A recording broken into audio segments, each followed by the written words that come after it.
Hello everyone, I am myself Dr. Rajesh Gubba. I am the general medicine educator. In this session, I will be discussing the diseases of the posterior pituitary. So please remember, posterior pituitary will only act as the storage organs of the hormones. And the hormones which are being stored within the posterior pituitary are oxytocin and as well as the vasopressin. And this particular vasopressin, it is also called as the antidiuretic hormone. So if you see this point, what are the posterior pituitary hormones? As such, posterior pituitary does not synthesize the hormones. It only acts as a storage organ and it will secrete the hormones. Then, where are these posterior pituitary hormones synthesized? Posterior pituitary hormones, please remember, they are synthesized within the hypothalamus. Right? We have two important nuclei within the hypothalamus. One is the supraoptic and the other one is the paraventricular nuclei. So the supraoptic and as well as paraventricular nuclei in the hypothalamus, they secrete this vasopressin and as well as the oxytocin. And you have to remember that these particular hormones from supraoptic and paraventricular nuclei, they are transported to the posterior pituitary lobe via hypothalamo-hypophyseal tract. And depending upon the requirement, they are being released from the posterior pituitary gland. So this is a very important point that you have to understand. Now, if you see the abnormalities associated with the antidiuretic hormone. Antidiuretic hormone, this is also called as vasopressin. And why is it called as antidiuretic hormone? Because it will prevent the diuresis by acting at the distal tubules of the kidney. Then why is it called vasopressin? Because it will cause vasoconstriction, and that is the reason why it is called vasopressin. Now, the abnormalities associated with the antidiuretic hormone is that the individual will end up in what is called diabetes insipidus. Right? The individual will end up in what is called diabetes insipidus. Now, what is this diabetes insipidus? It is a disorder where either partial or complete absence of the antidiuretic hormone. That is one abnormality of the antidiuretic hormone. And another abnormality of the antidiuretic hormone is the excessive production of the antidiuretic hormone. And that excessive production of antidiuretic hormone, we call that as syndrome of inappropriate antidiuretic hormone. So these are the two important abnormalities related to your antidiuretic hormone that you have to remember. Next, followed by that, at what age does the diabetes insipidus occurs or the diabetes insipidus starts? So please remember that diabetes insipidus, it starts in childhood or in early adult life. And the other very important point is that this diabetes insipidus, it is more common in men rather than women. This is another very, very important point. And then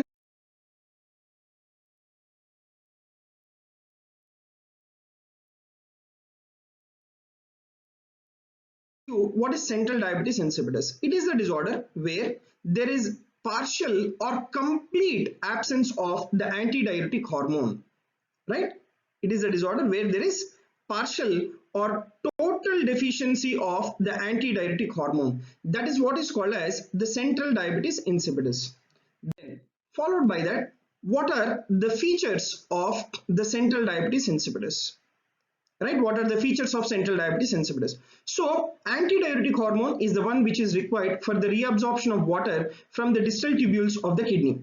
So when your antidiuretic hormone is absent, what will happen? The water gets excreted out in the form of urine in excess quantity, and that will result in the individual to develop polyuria, right? So there will be excessive dilute urine, right? There will be excessive dilute urine that is passed out. And what will happen to the serum osmolarity when excess amount of urine is excreted out? The serum osmolarity is increased, and that is the reason why the individual will have increased thirst. Because once there is increased serum osmolarity, that will go and stimulate the thirst center in the hypothalamus, and thereby the individual will have increased thirst. And these individuals, they have hypernatremia. And why is that? Because in patients with central diabetes insipidus, there is free water excretion in the form of polyuria, and the sodium, it remains within the plasma, wherein the individual will develop hypernatremia. And if you take the normal sodium levels, they are around 135, right? The normal sodium levels, they are 135 to 145 milliequivalents per liter. And in case of hypernatremia, the sodium levels will be more than 150 milliequivalents per liter. So these are the features of the central diabetes insipidus. Then followed by that, what is the etiology of central diabetes insipidus? So the etiology include either the pathology should be in the hypothalamus or the pathology should be within the pituitary gland. So if you see the pathology in the hypothalamus, what are those pathologies? That includes neoplastic or the infiltrative lesion of the hypothalamus, or the pathology should be in the pituitary gland where there is partial or complete loss of the anterior pituitary function. So that is what is the etiology of central diabetes insipidus, right? Then there are certain lesions in the hypothalamus and as well as the pituitary gland which will predispose the individual to develop central diabetes insipidus. Now, what are those lesions? These particular lesions, if you see the lesions within the hypothalamus, that includes secondary to your adenoma and as well as the craniopharyngioma. So craniopharyngioma, it is a tumor. Then if you take the lesions within the pituitary gland, that includes the pituitary adenoma, then leukemia or sarcoid histiocytosis. These are the one which can lead to the development of diabetes insipidus. So these are the lesions which can lead to the development of diabetes insipidus, right? Then what are other causes of central diabetes insipidus apart from hypothalamic and pituitary lesions? Those include, number one, surgical lesions, right? You have done completely pituitary adenectomy, then in such case there will be deficiency of antidiuretic hormone. The same way the hypothalamic surgery. Then radiotherapy to certain tumors can hit the pituitary gland or the hypothalamus, severe head injuries, then anoxia, right, or the anoxic insult to the brain, hypertension and meningitis, and these are the etiologies which will cause central diabetes insipidus. So to summarize, the pathology should be either in the hypothalamus or within the pituitary gland for the development of the central diabetes insipidus. Then followed by that, there are also certain infections that will cause the central diabetes insipidus. And you need to know that very important infection is the syphilis and as well as the tuberculosis that can affect the pituitary gland and then make the individual to have deficiency of the antidiuretic hormone, resulting in central diabetes insipidus. Then what do you understand by this word nephrogenic diabetes insipidus? Nephrogenic diabetes insipidus is that where there is resistance to the antidiuretic hormone at the level of the distal tubules. That is what you mean by the word the nephrogenic diabetes insipidus. So it is the disorder where you have renal resistance to the action of vasopressin. That is what is called nephrogenic diabetes insipidus. Now, what are the etiologies which will cause nephrogenic diabetes insipidus? We have certain drugs, right? We have infiltrative pathologies causing nephrogenic diabetes insipidus, right? And let me discuss all those. Okay, so it can be idiopathic or it can be secondary to hypercalcemia. So we have a clinical entity called nephrocalcinosis where whenever the individual has excess calcium, normal calcium levels are 9 to 11 milligrams per deciliter. And when the calcium level is more than 11, it can go and get deposited within the kidney wherein there will be resistance to the action of antidiuretic hormone to show its action. So there is one etiology, that is hypercalcemia. Then hypokalemia. See, whenever there is hypokalemia, the tubular function of reabsorption of water gets reduced. Why? Because there is resistance to the action of the antidiuretic hormone. The tubular function will not work properly. So hypokalemia is another cause for nephrogenic diabetes insipidus. Sickle cell anemia, amyloidosis, multiple myeloma, pyelonephritis, sarcoidosis or the Sjogren syndrome. So these are all the causes of the nephrogenic diabetes insipidus. You take in case of amyloidosis or in case of multiple myeloma, it is the abnormal protein which gets accumulated within the distal tubules, and because of the accumulation of the abnormal protein within the distal tubules, they become resistant to the action of antidiuretic hormone, and that will result in the development of what is called nephrogenic diabetes insipidus. And the same way is your pyelonephritis, where the infection of the tubules will make the individual to have resistance to the action of antidiuretic hormone. And in sarcoidosis, there will be accumulation of non-caseating granuloma within the kidney. And Sjogren syndrome, where you have the autoantibodies which will be destroying the function of the renal tubules for the action of antidiuretic hormone. So these are the causes of the nephrogenic diabetes insipidus. Then, what are the drugs which will cause nephrogenic diabetes insipidus? The drugs causing nephrogenic diabetes insipidus include lithium, right, which is used in the treatment of bipolar disorders, demiclocycline, which is an antibiotic, that is a tetracycline, colchicine, it's an anti-inflammatory drug which is used in the treatment of pain. They can cause nephrogenic diabetes insipidus. Now, what are the clinical findings of nephrogenic diabetes insipidus? Right, it is more or less same to that of your central diabetes insipidus. What is that? There will be excessive excretion of water in the form of urine. So there will be polyuria. Right, there will be polyuria. Now you should also know, when do we use this word polyuria? When the individual excretes more than 3 liters per 24 hours, then we use this word called as the polyuria. Right, and other important clinical manifestations include excessive thirst. Now, what are the investigations in patients with the diabetes insipidus? So if you see the investigations, they will have hypernatremia. I have also explained you the reason. The reason is that there will be free water excretion and the sodium will retain back, resulting in hypernatremia. And what will happen to the serum osmolarity? The serum osmolarity is also increased. Why? Because excess amount of water is getting excreted out in the form of urine. So serum osmolarity increases. And subsequently, what will happen to your urine osmolality? Urine osmolality will be reduced and urine specific gravity also will be reduced. Why? Because there is excess amount of water in the urine. So these are the baseline investigations in diabetes insipidus. And how do you confirm the diagnosis of diabetes insipidus? The confirmation of diagnosis of diabetes insipidus, it is done by what is called as the water deprivation test. See, in case of water deprivation test, what is that you will do is, you will compare the urine osmolality after dehydration versus urine osmolality after vasopressin supplementation.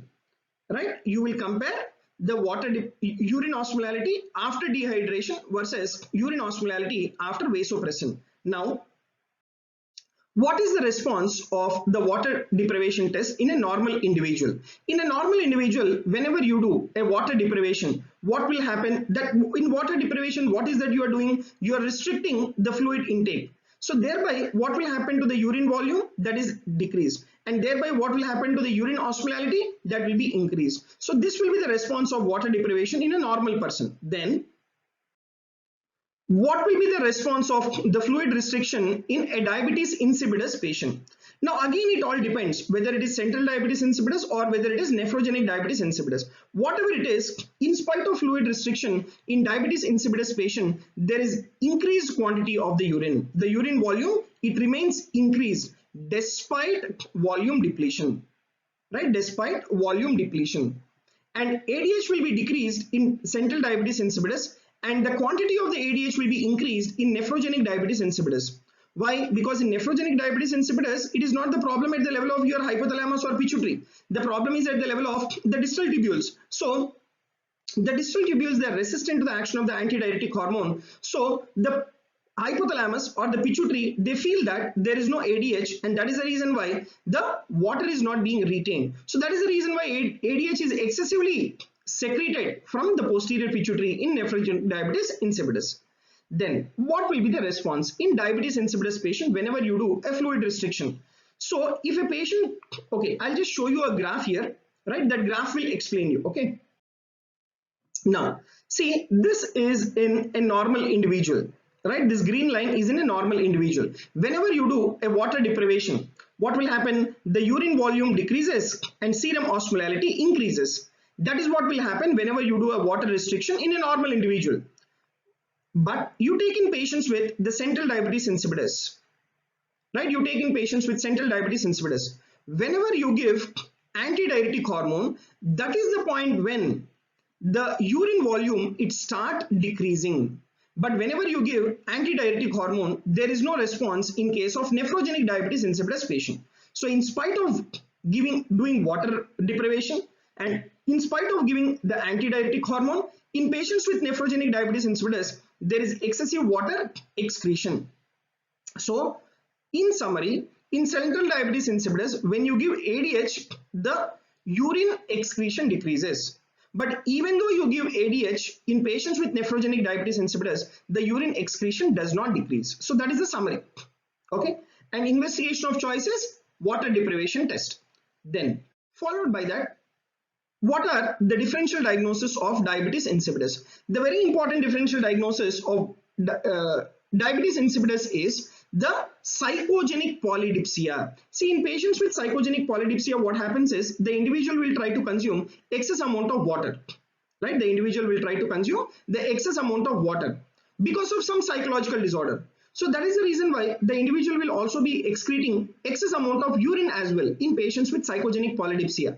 So in patients with psychogenic polydipsia, for suppose if you do a water deprivation, what will happen is the urine osmolality increases and urine volume decreases. Right, that is what will happen in psychogenic polydipsia. But what is that we have discussed in diabetes insipidus? In spite of doing water deprivation, the urine volume will be on the higher side. Okay, so the very important differential diagnosis of diabetes insipidus is psychogenic polydipsia.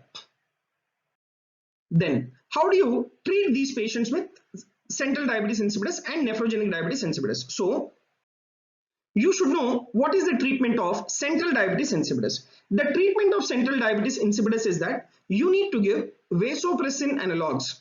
And what is the example of your vasopressin analogs? That includes the desmopressin. Right, that includes desmopressin. And this particular desmopressin, it is given either subcutaneously, or it is given orally, or it is given intranasally. So these are the various vasopressin analogs. Right, and the example is desmopressin. Next, what are the drugs that stimulate the secretion of the antidiuretic hormone? See, we have three important drugs. One is your chlorpromazine. One is your chlorpropamide, that is a first generation sulfonylurea. Then clofebrate, which is used in the treatment of dyslipidemia. Carbamazepine, which is used as an anti-epileptic drug. These drugs, they increase the release of the antidiuretic hormone. Then